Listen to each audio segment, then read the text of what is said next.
Hey, everybody. So, one of the policy changes coming out of the Big Beautiful Bill Act that President Trump signed into law on Independence Day that many people are not talking about are many changes that are coming to higher education.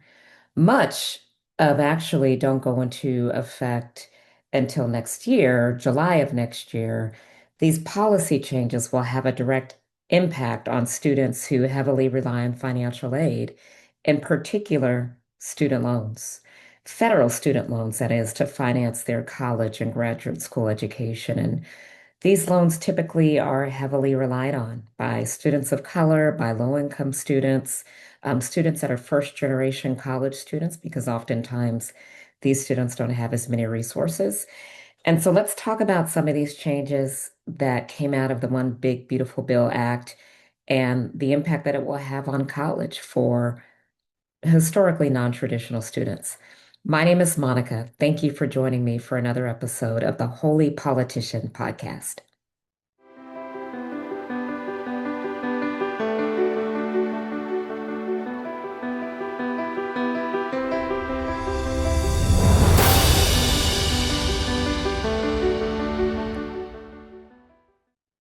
So the conservatives in power right now in Washington, D.C., keep reminding us in their policy making that they want the American people to rely less and less on the federal government and more on resources that they can find of their own volition, especially and including when it comes to earning a college degree. And so at the end of the day, their goal really is to make the American people less reliable on federal dollars.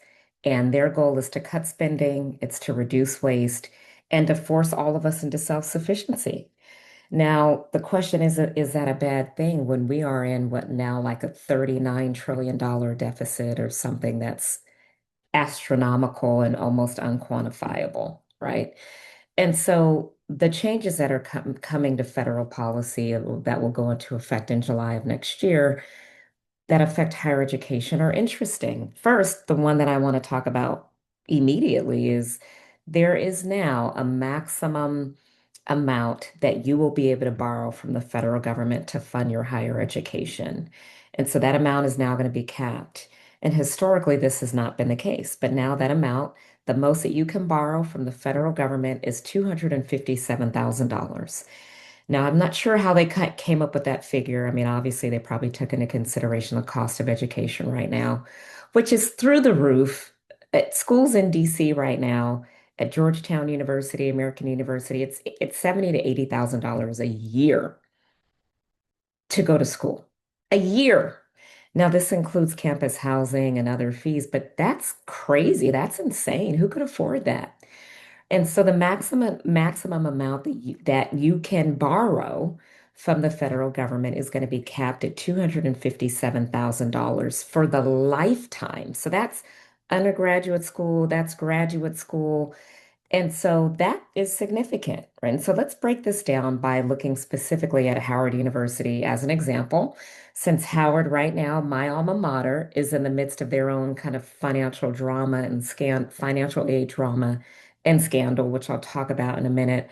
But the cost to attend the illustrious Howard University for this current school year as an undergrad is $59,288. Are most folks making $60,000 a year? No, that is well below what the average American earns annually.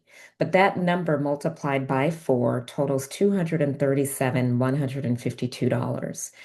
And so if the maximum cap is 257,000 that you could borrow in your lifetime from the federal government, in over 4 years, it costs 237,000 to go to Howard, then you've maxed it out at just your undergraduate education, right? And so you would have to find private funding if you didn't have the resources to go to grad school, if you wanted to become, a physician of some kind, if you wanted to become a dentist, if you wanted to become a lawyer, if you wanted to go into engineering and further that degree, if you wanted to do anything that requires a graduate degree or terminal degree, you would need to find outside private financing in order to do that. And oftentimes, private financing comes with steeper interest rates. They come with stricter requirements. Sometimes they require you to start paying on your loan immediately as you borrow it, when in many respects, the federal government doesn't require you to pay back your money until after you're done with school. And so private financing has just steeper costs, kind of far harsher penalties. And so that's something to keep in mind. And then parents, if parents wanted to borrow money for their students, there's now a cap for parents. The max cap that parents can borrow for each of their children is $65,000 per child. So if you were sending your child to Howard University, you can fund their education for 1 year, and that's it. And if you were sending your child to Georgetown University, you wouldn't even have enough money to do that, right? But most kids, a good proportion of the kids that are going to Georgetown University probably pay out of pocket or their parents saved because it's a pretty prestigious institution. And so $65,000 is the cap for parents across the lifetime of your kid's education. And so we just need to rethink higher education. I think in society, a lot of people anyway are complaining about how higher education is making their kids, quote, woke, or higher education really, we're not getting the return on our investment. And so I think we truly need to look at the value of college and to look at it differently, particularly with the advent and the proliferation of artificial intelligence, which truly is taking people's jobs. And so, what should we then be encouraging our students to do in this season and in this time of life, right? Well, maybe we need to encourage our kids to learn more about money and the financial industry. Maybe we need to be teaching them as we teach ourselves about investing, doing real estate investments, becoming entrepreneurs, creating something with their hands, something that is tangible and can be passed down across generations, rather than putting ourselves under a mountain of student loan debt. And I can personally relate to this. Black women carry the highest student loan debt burden. Many Black women, we've out-educated ourselves for lots of different reasons, right? I have a doctorate in educational policy. Did I necessarily need a doctorate in educational policy to do what I did as a career to do what I do now? Probably not, but it caused me to learn several competencies that help me right now in life. Would I go back and do it differently? Yes, I would. I definitely would because of the mountain of debt that I amassed personally to get that doctorate. And so I just want to encourage us, especially as a body of believers, to think about, are we being good stewards of our finances if we're going into debt for whether it's an undergraduate degree, a graduate degree, a terminal degree? We just really need to rethink these things. And so the second thing that I wanted to talk about in the One Big Beautiful Bill Act is that the federal government is saying we're not going to fund degrees that have a low return on investment. Okay, so they are done with allocating money to students and programs of study that lead to low wages or wages that cannot justify the investment. And so there's language in the One Big Beautiful Bill Act that specifically states that a particular section in the law prohibits an institution of higher education from using federal funds for student enrollment in low earning outcome programs. Low earning outcome programs are educational programs in which the graduating cohort of students earn less as working adults compared to those with lesser degrees. For example, a high school diploma instead of a bachelor's degree. And so if you are enrolled in an education program in a four-year institution, but it's shown that you will earn less coming out of that program than a student with a high school diploma, the federal government is saying, we're not going to fund that. We're not going to give you money for that. We're not going to give you Pell Grants for that.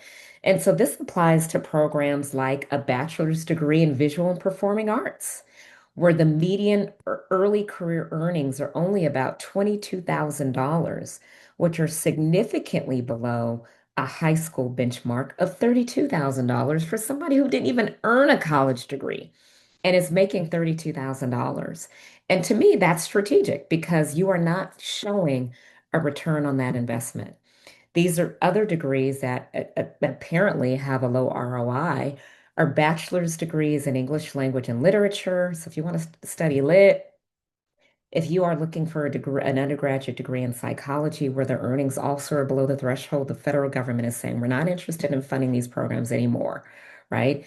And so we really need to be strategic with helping our students. What do you want to be?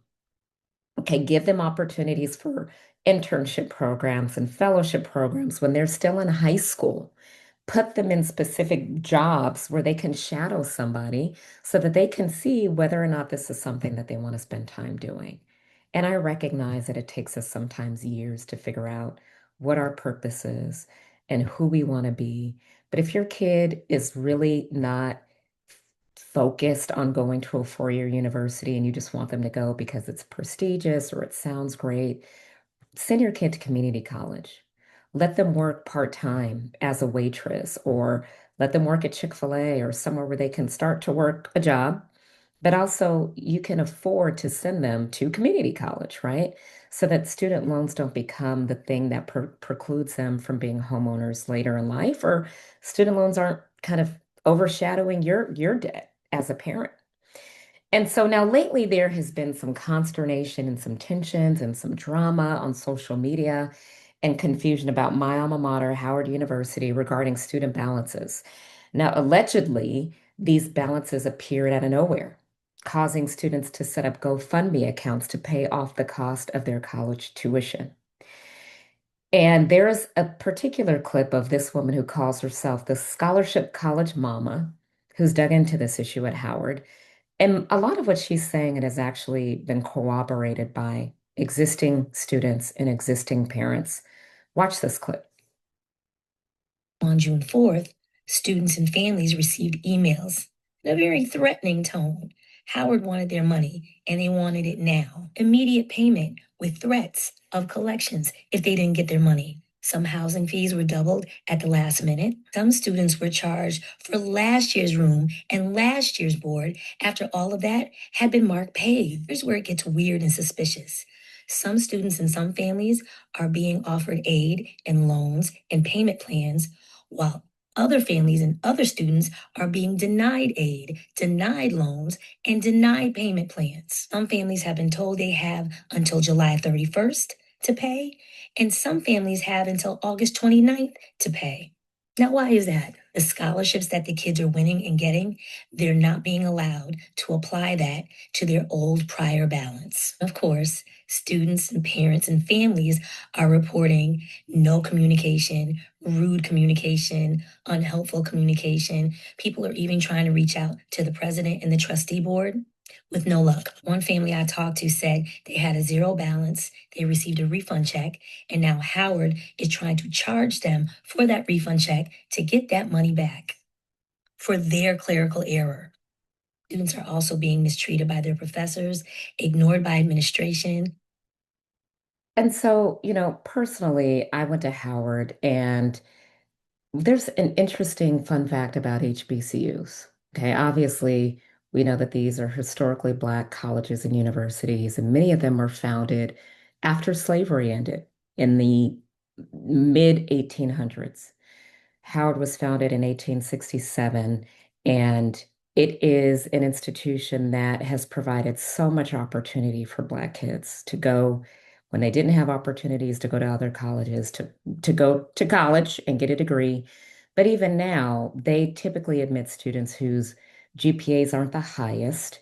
I think their average requirement for a GPA is a 2.5, but they graduate, some of the highest numbers of America's doctors and engineers and lawyers, they graduate students that just because they didn't have a high SAT score or a high SAT score, and just because maybe they didn't have the highest GPA, but they were capable, they still had critical thinking skills. They still were able to regurgitate knowledge and information. They had life skills because they grew up in the streets. They had all of these other soft skills and competencies that made them worthy of going to college, but colleges were shutting the door on them. So HBCUs serve a very valid purpose. However, fun fact, administration at HBCUs typically is just ghetto.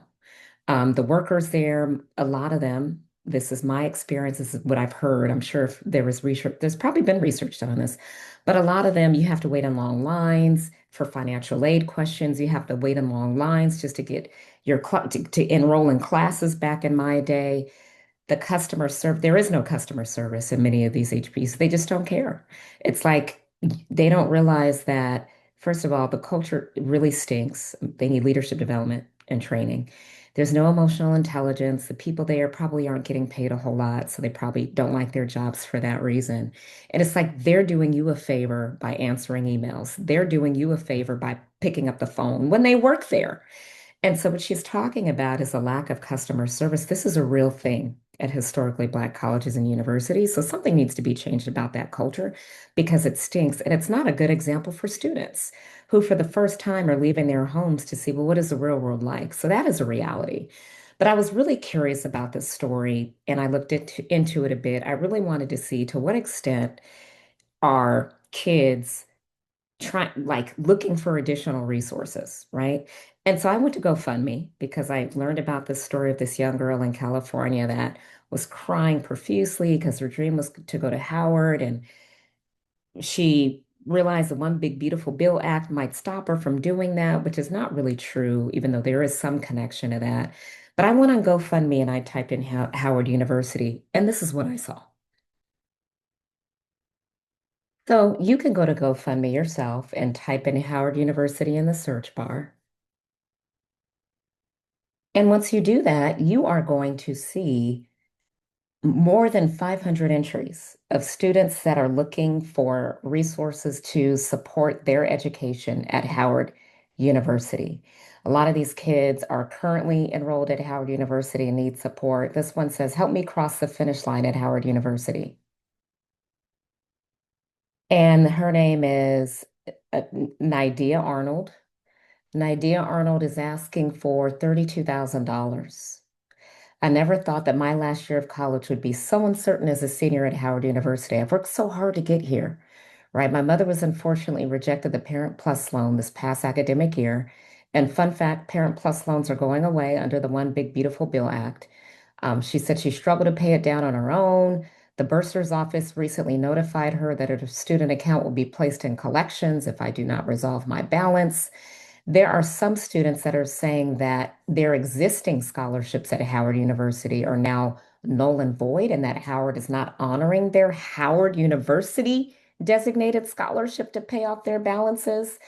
Um, Help Jewel continue her journey at Howard University. Here's another one. Her goal is a $20,000 goal. She's raised $3,000, which is great. She is a rising junior at Howard. She's a legal communications major, which is the school that I was in. She's got a $20,000 balance. She's applied for 21 scholarships.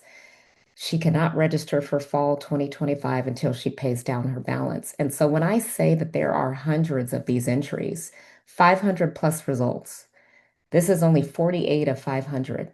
Now, some students just got admissions letters to Howard, and so they're looking for somebody just to help finance their education at Howard because, again, it's $60,000 a year to go to Howard and to have resources for room and board.